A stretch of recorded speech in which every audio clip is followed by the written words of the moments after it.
Welcome to episode 19 of Barrels and Banter, sponsored by Dog and Field. In this episode, we have a banging tale from Sarah, a firing line debate, the cartridge and bird counter, when is keeping track too much? We have our field notes and anecdotes, it's your turn to shoot with dodging duties, our confessions and questions, and what is in our kit bag. Hello. Oh, there's a double In hello. unison, they said jointly together. Hashtag twinning. We couldn't have done that if we practiced. No, to be fair, we couldn't. We're never in sync. I hear you have I'm told a short but sweet story. You just said something about deer.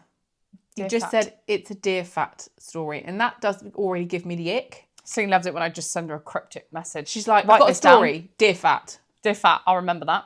So, okay, freak me out a bit, please. I'm awaiting it. I feel a bit sick. Nice. So By the way, everybody, if you've just tuned in for the first time ever, please stick with us. I promise it will get better. Will it? Probably not. Got to try and do the hard sell at some point. Convince them. Yeah. We were away shooting on a deer cull, myself and Rich, and we were doing grollicking and sorting all the deer out at the end. Anyway, Rich, I don't really know what he was doing, grollicking a deer. And as he was doing whatever he was doing, this bit of like deer fat flicked up and literally landed on his lip. But he was like kind of stuck because his hands were absolutely covered in blood, knife in hand, blood everywhere. And he just stood there like, what do I do? Because it's just like stuck on his lip and he couldn't get it off. I mean, you or I would have probably thought, I don't know, wipe it on your shoulder or your elbow. So he just left it there. No, worse than that. So in all his wisdom, he thought, well, actually makes me want to gag saying this. He thought, I know, I'll just suck it in my mouth and spit it out again. Oh! So he literally just went and then spat it out. So he just, sucked it in his mouth and spat it out again. Well, the guy that we were with, it's like deer sushi, has the stomach of nails. This guy will eat anything. He did that, the stinky fish challenge. Oh, you told me about this. It's not something I... So he's got cast iron stomach. Even he gagged. And that is saying something. It was just, I don't know. If it was Why just... Why would you do that? I don't know. Just, yeah. Absolutely vile. I said, don't come near me for a week, mate. You need to go and bleach that mouth out. Even to this day, it makes my stomach turn. It's funny, isn't it? Like, we'll go elbow deep into a deer and it doesn't bother us, but something like that was just too far. I had an operation recently, and this is going to be pretty grim. I might put this in, I might not. Oh, go on. And she will. I was awake during it, and halfway through, the surgeon comes around to talk to me, and she's got her gloves on, completely covered in my blood, like literally just looked like she'd sort of butchered a deer. Yeah. Just stood there having just a bit of a chat with me. So I'd say we're about halfway through, sort of arms moving around, and I was just looking, and I was kind of sort of... Imagine if you were, like, scared of blood. I just was kind of looking at her. You would have been asleep then, because you would have passed out. I was looking at her a bit like, wow, okay. Which... So that much blood? Well, she had white gloves on, and they literally looked like she'd grollicked a deer. Wow. Yeah, it was all quite goopy. Good gloves or not? Any good for grollicking? No, they were quite wrinkled. I did feel like saying to her, I feel like you've picked bad gloves here. She would have been better off with them orange grippy ones. No, those are horrible. No, she'd have been better off with actual latex gloves. Those orange grippy gloves are rank. That's what she was wearing. The white ones like those that are all crumply. Perfect. Why would you want crumply gloves? Gives you grip, doesn't it? When she's got hold of your insides, you don't want her to lose slip, do you? I'm not convinced about this. Drop your kidney. I'm joking. She wasn't even having an operation on a kidney. Oh, there goes a kidney. Slipped through my hands. Onto the floor. Whoopsie daisy. Whoops, sorry. I just dropped your organ on the floor. I need to get better gloves. Yeah, see? Grippy gloves. Our firing line debate. When is counting birds and cartridges too much? This is... For anyone that's not quite sure, I suppose the context of this is if you've ever been out driven shooting, you sort of pay for a day. You might be a single peg, you might be a team, and you are, say, on a 150 bird day. Mm-hmm. If there was 8 of you, then generally you're going to shoot X amount of birds each. Yeah. If there was 10 of you, you're going to shoot X amount of birds each. So we'll take 10 as an easy one. That's about 15 birds a person across the day. 4 drives, then you need to spread it out. So you're looking at 3 to 4 birds a drive kind of thing. Mm-hmm. Just to give people an idea of how it works, because I do think if you're in a team, you obviously need to be aware of yourself. You don't want to be firing off and shooting half the bag. It's rude. But there's the flip side of it, where there's that person that walks away and they're like, well, I've only shot 13 birds today and my portion was 15. And it's kind of like, well, yeah, but it can't be perfectly even for each person. It's never going to be. No, but some people are better shots and you might pull an unfortunate peg, or the birds might go with the wind one way, or you might just have an unlucky day. You might not be shooting well and someone else is on fire. And there's so many variables, but I suppose it's the point at which... Do you think it's because they want to pay less money? So they want to say to their mates, well, actually, I only shot 13, so I'll pay a little bit less today. Yes, could be. Or some people just are never happy and just want to grumble about stuff. So there's people that go out for dinner and go, oh, actually, my start was slightly cheaper, so I'll pay less, rather than just split the bill. Do you know what I mean? Let's pay slightly less. Yes. I think there probably is a degree of that. And there's also a degree of it's random normally when you pull your shot, your whatever at the beginning of the day that chooses your peg. It's not like someone walks up and goes, right, 1, 2, 3, 4, 5, 6, 7, 8, 9, and allocates them to you and they can make it iffy. Those things are often. Those things are often very posh. Often random. Ew. Dear me. You do malfunction sometimes, and the stuff that comes out of you. Often those are random, but there's always somebody that's not happy, isn't there? Oh, you're never pleased, everyone. Do you know though? Often those people are the people that one day will shoot 17 on a 15 day and then keep their trap shut and not say anything. Oh, they won't say and not be happy. Then. Yeah. There'll still be something. Oh, they weren't as high, or they weren't as whatever. There was another podcast recently.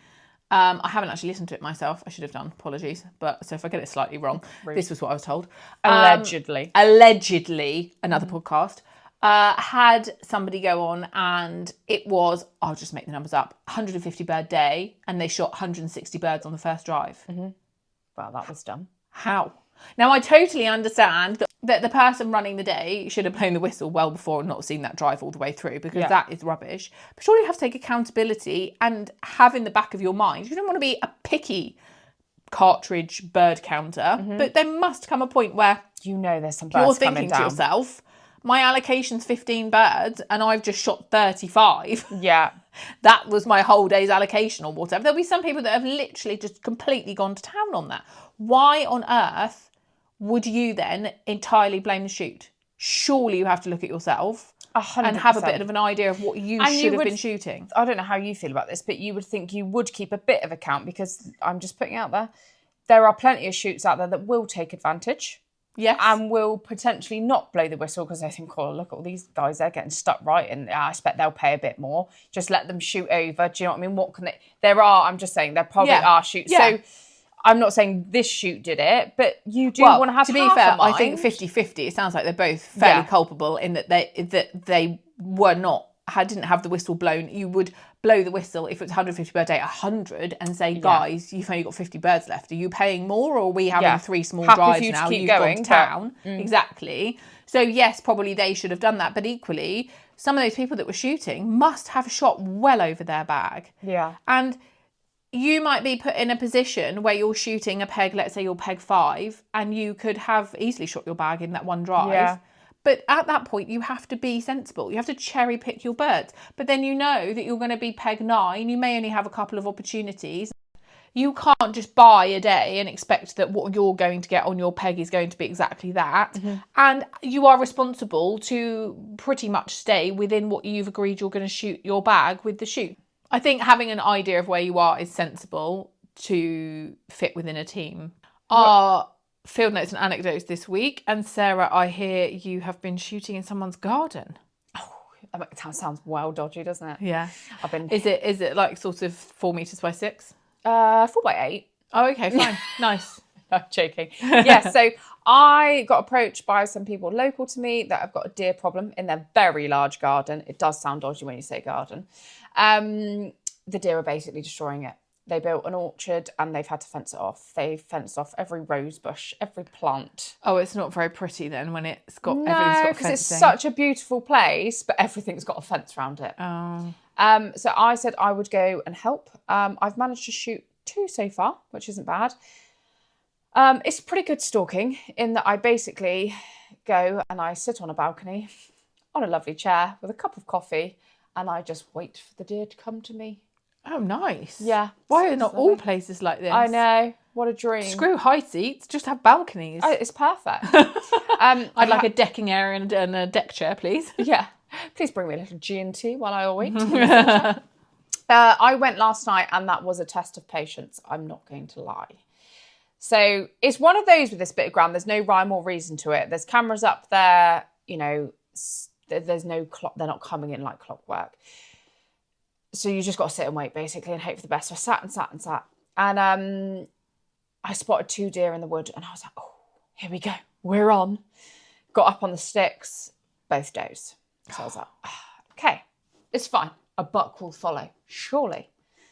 Buck did not follow. Just before I'd start shooting, I chatted to the guys and they said, oh, we had a fox in the garden earlier. I went, oh, I don't mind a fox. That's okay. And they went, oh, but please don't shoot it because we like seeing the fox. And it's not a problem to us. And I thought, well, that's fair play. I've had places before. The foxes aren't a nuisance and why shoot them? I totally get that. So, yeah, that's fine. I thought I'll play ball. Play boy. Play boy. Anyway, sat there and a fox should come. This fox did a lap round the pond trying to look at the ducks and the ducklings. Okay, off he went. In comes the second fox. Oh, wow. That then pretty much went with you onto now. the island to try and get these ducklings. And I did get the rifle up at that point because I thought, I will pick those ducks over you, pal. I know they said don't shoot, but if you try and get a duckling, you're dust. You're out. That's it. Off he went. Well, they may change their minds when they have no ducklings left. You never know. Exactly.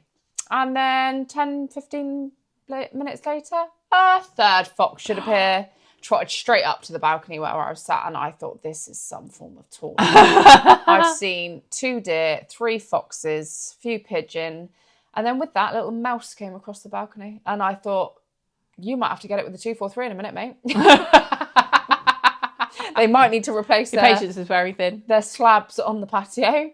But yeah, I was getting a little bit twitchy. It was like a thing out of David Attenborough there, I tell you. Snow White, she walked into a Disney movie. 3, I mean, come on, you could not odds that. You could not make that up. No. If I'd gone out looking for 3 foxes, I wouldn't have found them. How many times have we gone out looking for foxes? I know. Maybe we need to just go there. No, Oh no, because we can't shoot them. No. So it was a firework that went off and not a gun. Ooh, did you hear that firework? I think it was out the front door. Go and check over that way. Quick while we get rid of the evidence. But yeah, lovely bit of stalking ground actually. It's quite peaceful just sitting there. My other half, Rich, can't tolerate it. He came with me twice and he is not a sit still person. Oh, he wants to be moving around. He doesn't come anymore. It's a job that I do on my own. I was going to invite you actually, and you're welcome to come, but I didn't know if you'd get bored as well because it is a little bit like you literally just sit and wait. I suppose it's like high seating, really. It's just like sitting in a high seat. I quite like it though. You just watch the world go by and wait for something to come. Get really excited when you see a deer in your thermal and then find out it's a doe. This is the one, sorry, rambling on. Do you remember I sent you the video of the buck trying to get in the living room? Yes! So this is by the patio place. doors. So basically they messaged me and were like, the buck's here. This is after the week before they messaged me and said the buck's here and I was actually already on my way. So I drove like the clappers, sticking to all speed limits, obviously. And missed the buck by like 1 minute. Oh. Literally, they saw it on the camera and I was like 1 minute behind this buck. So they messaged me again and said, the buck's here. However, I think I was half a bottle of Prosecco in. So that was a go. But when I say the buck was here, the buck walked basically up to the patio doors in the living room, caught its reflection in the doors, started trying to fight with the door because it thought it was another buck. Oh, you didn't show me that bit. You just yeah, showed it me was a picture. like get it. So wow. he thought I'm going to open the door and scare it off because it's going to smash the door in a minute. Yeah. So he opened the door and sort of like tried to shoo it. Then the buck tried to go for him. Oh wow. To which point I said, well, to be honest, you don't really need me. Why did you not just rugby tackle it to the floor? At the end of the day, I feel like he's not doing his bit. Yeah, he could have just not pulling his weight jumped there. out and Yeah. had that. Yeah, so it basically nearly came in the house. Have you been doing anything exciting? So mine's slightly different. I've bought myself 2 wheelie bins. Oh wow. Yeah. Oh god. Yeah. So I had That's how you get enrolled when you genius start idea. getting excited Okay. over a wheelie bin. I actually think this is the point that possibly one of the best ideas I've ever had in my life. Mm-hmm. So, I'm getting my dog food from CSJ. Yeah. Very nice. Comes on a half pallet. Dog's doing really well on it. But half pallet of dog food is quite a lot to try and hide somewhere. Because no one wants to get rats, do they? Yeah, this is true. No one wants to have mice eating it. No. And so then I thought, I know what I'll do. I'll go online. I'll go and find a feed bin, like a big farming feed bin. But obviously can't really have a hopper feed bin because that doesn't really work for dog food. Big silo outside. Yeah, silo of dog food. And then I thought, well, I'll try and get one of those ones that's a bit like a freezer. Do you know? Yeah. But not a freezer, but just like the big stainless steel ones. Can I buy one of those? Not for love nor money. No. And then they're ridiculously expensive. Everything's plastic nowadays as well, isn't it? Then I had a really good idea. Go on. Wheelie bin. Those really big wheelie bins. Oh, like a biffa bin? A biffa bin. Oh, okay. Yeah. Put the dog food in the biffa bin. Did you steal a biffa bin from somewhere? You did, didn't you? Then, no, I didn't. This is even better. I then went on Facebook Marketplace. Someone was selling 2 metal wheelie bins with drop fronts. Oh, God. I literally was like a kid at Christmas. I messaged him straight away. I was like, oh my God, are these still available? He was like, yeah. I was like, I want them. He was like, okay. And I want them now before anyone else has them. Yeah, don't sell them to anyone else, will you? He went, well, you have to take both. I was like, well, I'll take both. I don't need both. I'm not really sure what I'm going to do with the other one. Surprise for later. Work it out. Exactly. So I've now got a massive wheelie bin, all the dog food in the wheelie bin, drop front, and it's metal. And it didn't even have rubbish in it. It just had bits of wood because it had come from an axe throwing company that had gone belly up. Random. Unfortunately, my husband did have to take a trailer to the north of Bristol to go and get them for me. But let's be honest, worth it. Hey, some women cost a lot of money. You just wanted a couple of wheelie bins. 150 quid in wheelie bins. Well, there you go. I even paid for them myself. You could have been asking for a fancy car I know. or some diamond jewellery. The girl just wants a couple of wheelie bins. I was so pleased with them. I bet Genuinely. you were as well. Literally, they arrived. You were excited as they were coming down the drive. I actually came down to see them. I was like, oh my God, these are absolutely perfect. Best thing I've ever bought. Wow. Yeah. So if you have your food delivered on a pallet, that's the answer. Your turn to shoot. Dodging Duties Fieldsports Edition. We've done a few of these, haven't we? Yes, we've got a few more written in here. So someone says, if there's a muddy job, I'll conveniently be in my good clothes. Absolute tragedy. I simply couldn't possibly help. I don't think that would work here. I don't have that many good clothes. No, and also I think Rich would just say to me, we'll go and change then. And you also see when you've got like someone going to a hunt ball and they're like, oh, bloody cow's calving, and they're out there in their ball gown doing it anyway. I think your husband might question why you're out on the outside in your wedding dress. I've got my good clothes on. I can't help. I can't possibly do it in this. I have my white dress on. I take the dogs out right when anything vaguely unpleasant needs doing. No one argues when they need a run. Oh, That's a good one. Unfortunately, I seem to always time mine badly. I feel like it will still be there when I come home. Oh yeah, there is that. Yours will probably be the same, I feel. Oh, it's okay. We'll wait for them to come back. Ding dong. This is a customer service announcement. Just to pop in and remind you all, if you haven't yet given us a follow, liked us, commented, or given us a 5-star review, now is your time to do so. I always claim I didn't hear it when someone asks for help outside. Very believable when the wind is up. Yeah. That's literally like my dogs when it's really windy and they just go, sorry, what? I can't hear you. Bye. Was that a whistle in the distance? Was that my name? I don't think so. Yeah. Cheerio. I always say, show me how you want it done. And somehow they just end up doing it themselves. Oh, that's a good one. But I feel it would only work once for me. Yeah, it's a bit like when well, I people already have showed you. Do a bad job so they don't get asked to do it again. Yeah. I had that the other week with the eldest child. The dishwasher broke, so I got him to do washing up. Oh. Until he managed to flood the entire kitchen pretty much. Oh. I thought you were going to say left bits of food on the plates because that would give me the The ick. little ones come running and going, the kitchen's flooding, and I run in the kitchen and I'm like, oh shit, we've got a burst pipe somewhere. That's how much water there was.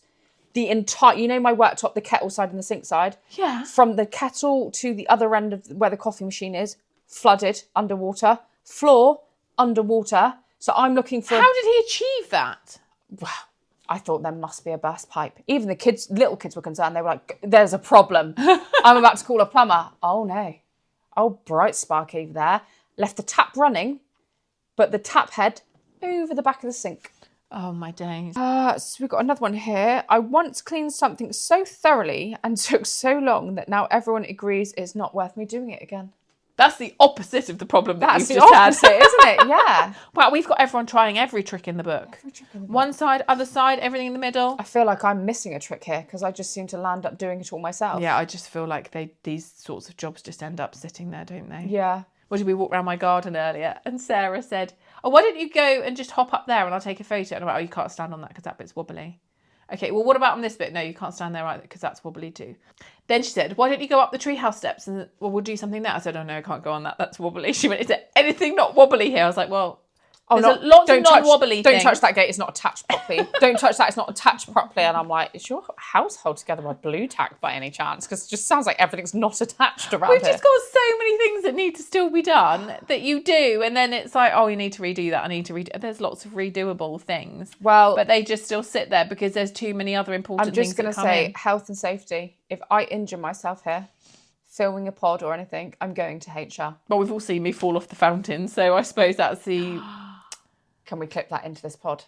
It probably already have been out by now. Yeah. Parkour. And the last one, I've got one here and it says, whenever I have to test the electric fence, I always find that the electric fence tester doesn't work. So I just ask my husband just to touch it with his finger. I'm not sure that's a dodging duty. I think that's called a stitching up. But Payback, there you go. Before first light breaks across the field, the work has already started. At PastureTech, we supply equipment that keeps farms and country estates running at their best. From electric fencing and livestock handling equipment to water troughs, gates and feeders, and pasture management solutions, we provide products built for the realities of rural life. Whether you're moving stock, repairing boundary fences, checking water systems, or preparing the land for the season ahead, reliability matters.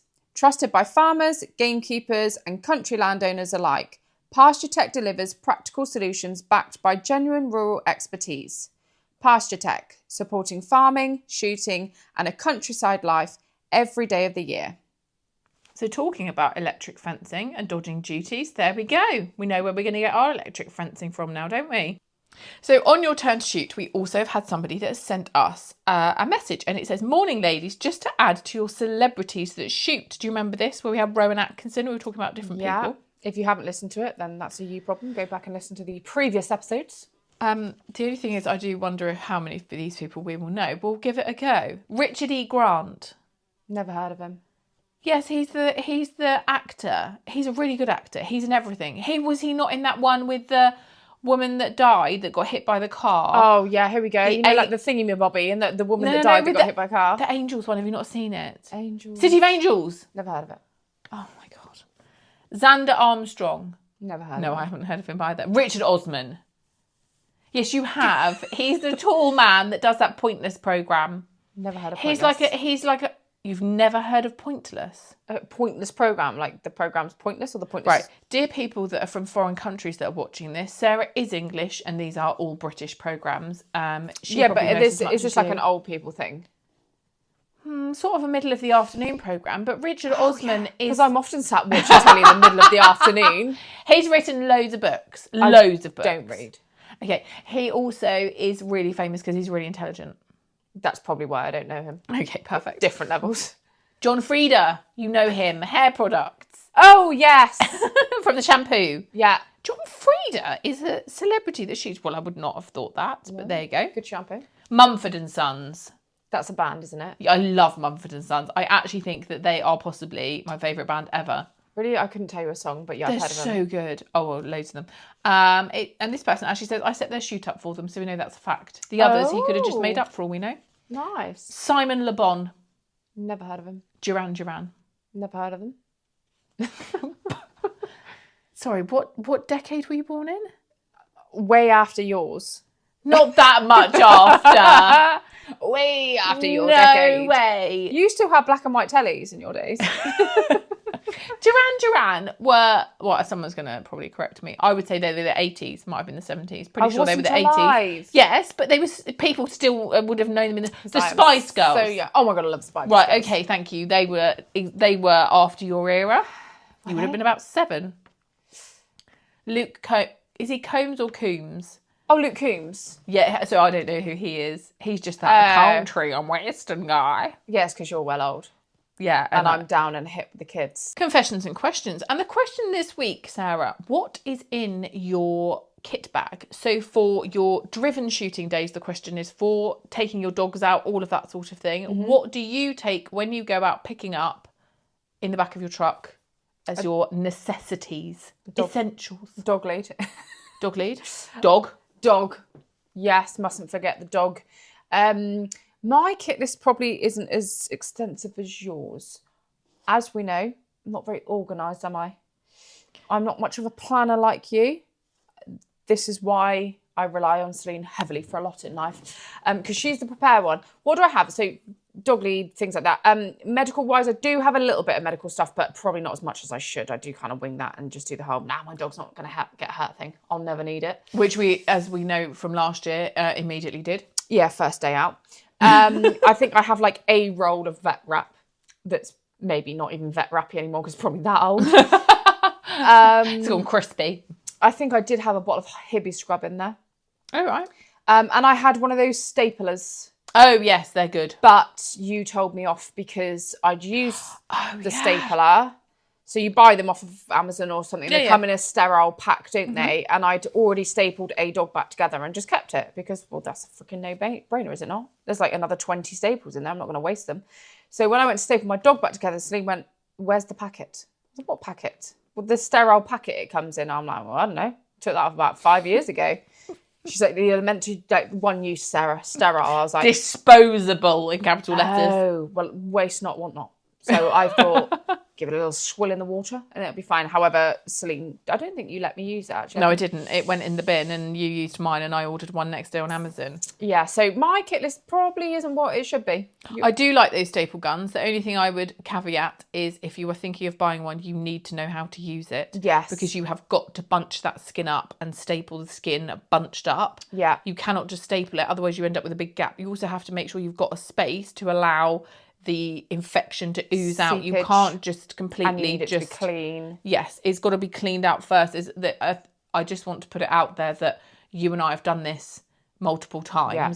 Don't just think, oh, that's fine. Don't try this at home, kids. Yeah, I'll just go and get a staple gun off of Amazon because when you actually come to use it, it's not just a case of, oh, I'll just whack that staple gun down that dog. There are certain things that you do need to do to achieve the correct finish, or you're going to end up back at the vet quite quickly. Which is why we use it to avoid going to the vets in the first place. I normally use it and then ring my vet and say, by the way, there's a great big gash, this is a picture of it, and I am actually going to need antibiotics, because it's not that often that you use a staple gun that antibiotics don't go hand in hand with it, to be fair. Exactly. Because there's normally going to be some gunk still in there, however much you swill it out. I carry sterile water, actually. I carry normal water, and then I carry a can of sterile water for the last swill out. Mm-hmm. Which obviously you can't get rid of everything. Even in an operating theatre, they'll often give you antibiotics because they can't guarantee that everything's going to be out of there. Yeah, I carry loads of stuff. I mean, my car, I've got a shooting skirt just in case it rains. I've got like separate lots of overalls. I've got things for the dogs in terms of jackets. I've obviously got my whistles and my leads, spare jumpers. I've got towels, because you always need a towel. So literally. I also medicine have cupboard. Multiple clean towels on the basis that if you ever need to do like a mini operation or put something back together, you've got a clean workspace. So always make sure that my towels are really clean so that I can create a clean workspace. And also you've got a clean towel for drying things then, because you don't want to be drying a dog with something dirty. Then I do carry odd snacks for the dogs in case anyone really needs it. Piriton, in case we end up having a reaction to something. I do take gloves as well. I've got big boxes of Perspex gloves? Latex gloves, well done. Thanks very much. Latex gloves, mainly for duck, to be fair. What else do I have? My car's full of stuff. Hang on, let's just go with what you don't have. 5 litres of water. Celine has everything, literally everything. I reckon I could say, Celine, I need a spare pair of pants, and she'd probably have them in her car. I do have spare pants in my car. You actually do have pants. Spare socks. I've always got a bog roll in my car. God. I've always got wet wipes, because you never know when you might need wet wipes or something. Spare pants and socks. Spare pants and socks, yeah. Poo bags. Not for me, for the dog. And in case you're wondering, no, she doesn't drive an Arctic lorry to carry all this stuff around in. This all goes in her pickup. No one else can fit in. That's why. Plus like 5 dogs. We only ever have like 3 pickers up in my car because of all the amount of crap on the back seats. I know sometimes like the eldest will say to me, oh, could I come picking up? I'm like, depends on the space situation because there's definitely no Strap room you in to the Celine's. roof. Yeah, Celine has no spare room in her strap. And then I have a first aid kit, and that is quite extensive. I've got lots of different bits in that. Dog and Field do a very good one, actually. That is already pre-made. So you just buy it and it's got basically everything that you might need in it. So they've got tweezers. There's loads of things in there. I'll just pick a few of the bits out. Tweezers. Do you know what? I never used to have tweezers. Yeah. Now I have got a really good pair of tweezers. I was on a shoot many years ago, and this person's dog came back really limping. Yeah. And it was and no one could work it out. Looked at his pad, and it must have been 1 millimetre wide thorn in his pad. Yeah. But that's wide, isn't it? It took literally 4 of us to get this thing out. Oh. Because we were trying to do it with pliers because no one had tweezers. Yeah. And when we pulled it out, it was 1 inch long. It gone straight up his pad. Would have gone pretty much into his foot. It was huge. It was like blackthorn or something like that. Dog? It was pretty grim. Yeah. But I mean, we were far from a vet, etc., etc. There's no point in leaving it in there. He didn't work again that day, but it was a case of if we can get this out, let's try and get it out. And we did manage to get it out, and it didn't break or anything, which obviously is like the worry. But yeah, so I always carry tweezers now. Scissors, tick remover, because you don't want to get ticks. In their one, they've got all manner of different things. So they've got things like wire cutters. I carry wire cutters? I don't. Rookiera, I know. Going to come up a cropper one day. My only worry is they're always in my car, but funnily enough, when I've needed them, I've always been a long way from the car. And once we had another issue. A dog had jumped over a fence, misjudged it. I've had this happen a few times, but this dog was really stuck in it. And somebody had a hold of the dog. The dog got really angsty, so they basically put their wooden priest in its mouth so it couldn't bite them. And we ended up nearly needing to cut the fence, but there was like 4 people trying to untangle the dog. Simon came in and cut a fence once when a dog ran, not on our shoot, somebody else's shoot. They left barbed wire on the floor, and it was a cocker, and it got its ear wrapped in the barbed wire, and they had to cut the barbed wire because they couldn't get all of the fur to be able to find out which was skin and which was fur. Nightmare. I tell you what we need to do is you ought to leave those wire cutters in the buggy, because 9 times out of 10 we've always got the buggy. That's true. Closer actually, than we've got them in there, because we drive the buggy closer to put the birds on. If you leave them in there, they'll always be that little bit closer. I think it's such a good idea. I mean, so Dog and Field have got wire cutters in theirs, and it sits in. I actually think that is one of the most valuable things.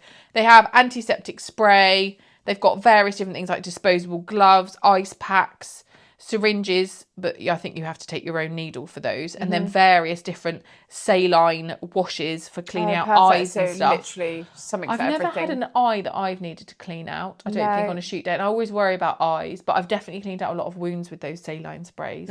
So I think it's definitely worth having something. Don't do a Sarah and be disorganised. I think buying a pre-made kit like that Dog and Field kit, perfect, because then you have got something that you can just chuck in the back of the car and going, have I got this? In there will be at least something for every type of injury. Situation. Yeah. Then obviously the other thing that I do have is an obligatory massive amount of snacks. And the one thing I normally don't have is the key that I need to whatever vehicle I'm then going to swap into. This is true.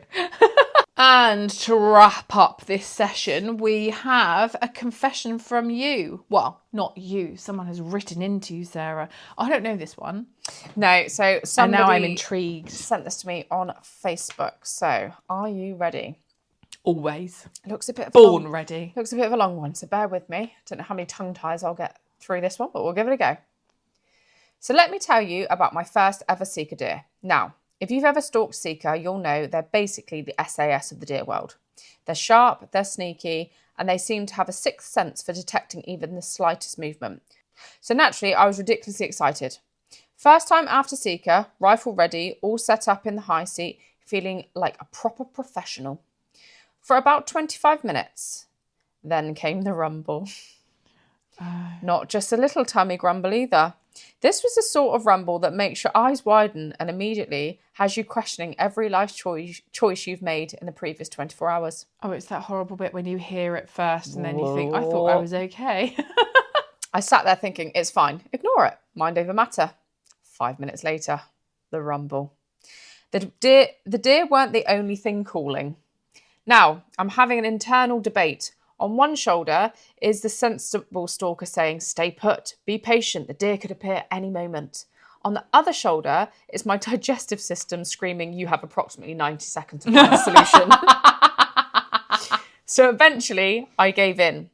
Very carefully climbed down from the high seat, picked what I thought was a discreet location and handled the situation. Back up the high seat, relieved, ready, focused, professional. That point where you're trying to find any old piece of grass. Rumble. Oh no. Back down again. At this point, I wasn't stalking deer anymore. I was basically conducting a botanical survey of the woodland. Every bush, every leaf, every plant was being assessed for two things. Is it poisonous? Could it be used for toilet roll? That's what I was thinking. Forget identifying sika, I became an expert in woodland hygiene. An hour passed, then another. Every time I settled down and got comfortable, my stomach would announce its latest opinion on the situation. Meanwhile, the sika were nowhere to be seen. Probably stood in the trees watching me thinking, look at the state of her. I can just imagine the deer WhatsApp group that evening. Dave, she's off the high seat again. Third time this hour. Do you think she's stalking us? No, mate, I think she's fighting for her life. Honestly, by this point, I was less concerned about shooting a deer and more concerned about whether I'd eventually have to use my shooting license as an emergency toilet roll. But then, as suddenly as it started, peace, silence, calm. My stomach finally signed a ceasefire agreement. I settled back into the high seat, stopped scanning the woodland for suitable foliage, and started looking for deer again. And wouldn't you know it, not long after, a really good sika appeared. Everything came together perfectly. I took the shot and I managed to get my first sika deer, which was fantastic. Although, if I'm being honest, the biggest achievement of my day wasn't shooting the deer. It was making it through the stalk with my dignity mostly intact. God, I can't believe a sika then came out. What was the chance of that? I know. You've got to be so careful around. They are pretty. It's awful though, isn't it? Maybe that one didn't have a sense of smell. Maybe not. Bit deaf. Bit deaf. No sense of smell. The wind was obviously in the right direction that day. This one came in from somebody called Adam via the Barrels and Banter email. Oh, by the way, barrelsandbanter@gmail.com. Oh, cheeky plug. I thought I'd share a little tale from one of our clay shoots. The kind of Sunday that reminds you why ear defenders should come with emotional protection. I called pull, mounted the gun, and nothing. Not a click, not a bang, just the quiet hum of embarrassment, followed by Danny whispering far too loudly, for a whisper, mate, did you leave the safety on? I hadn't. The gun simply decided it was stupidly taking a spiritual day off. Danny then leaned into help, which went exactly as anyone who knows Danny would predict. He immediately dropped a choke tube straight down a rabbit hole. A rabbit actually popped out, stared at us, gave the exact look your mum gives you when you've embarrassed her at a family wedding. Meanwhile, Paul was offering advice with the confidence of a man who watched half a YouTube tutorial at 2 a.m. and now considers himself a senior instructor. Good God, there's a lot of them in the world. Over bacon rolls, we agreed on the official version for the Barrels and Banter archives. I shot like a man writing his autobiography, reflective, slow, and mostly missing the point. Danny shot like a man fighting invisible enemies, lots of movement, very little contact. Paul shot like a man who'd been handed a gun for the first time that morning, enthusiastic, confused, and narrating his own downfall in real time. And yet somehow it was the best Sunday going. Chaos, laughter, questionable marksmanship, the holy trinity of clay shooting. That's brilliant. Thank you very much. We will be back in a couple of weeks with another episode, and you know where you can find us. You can find us on Facebook, Instagram. You can find us on Spotify, Amazon and Apple, as well as many other podcast platforms. And you can always email us at barrelsandbanter@gmail.com and send us anything you like. And you can be anonymous. Yes. Don't panic. We will be nice.